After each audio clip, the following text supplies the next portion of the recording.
Leonardo De Plano SC in 1, Efrem Ceccon, Leo Sport in 2, Simone Squarzanti, Team Insubrica in 3, Corsia 4, anche per lui partecipazione olimpica e finale europea nei 200 farfalla, Robert Sbogar, Gorenica Radovlitsa.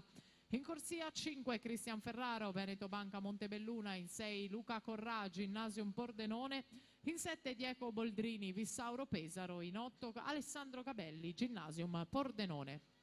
Passaggio di Sbogar nella farfalla, 26,5 per l'atleta del Gorenica Radovlitsa. Gran palmarès per lui, che ha indossato la tuta della nazionale, della sua nazionale, in tutte le manifestazioni, le principali manifestazioni giovanili, siglando poi la qualificazione olimpica in 2 edizioni dei giochi, e dunque prestigiosissima la partecipazione di Robert Sbogar, ormai tradizione per lui il Memorial Chiara Giavi.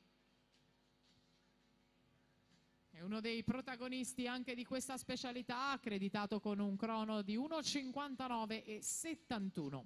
Sempre davanti Sbogar a metà gara con 59,5 di passaggio, seguito da Cristian Ferraro, atleta di casa del Veneto Banca. Siamo alle 2 vasche conclusive, intanto noi andiamo a presentare la quinta batteria. Jacopo Sandri, Veneto Banca Montebelluna in 1, Giovanni Querin, Unione Sportiva Idros in 2, Gianluca Bandiera, Team Insubrica in 3, Nimrod Hayet, Opel Dolphin in 4, in 5 Mattia Santi, Antares Castelfranco, in 6 nuoterà Elia Zennaro, Sporting Club Noale, Riccardo Stefanutti, in 7 Leo Sport, in corsia 8 Tommaso Tausen per il nuoto Vicenza Libertas.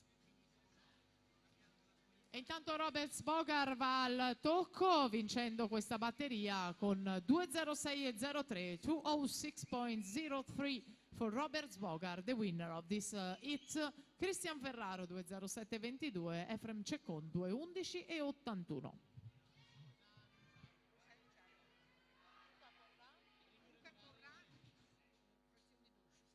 Attenzione, annuncio di squalifica.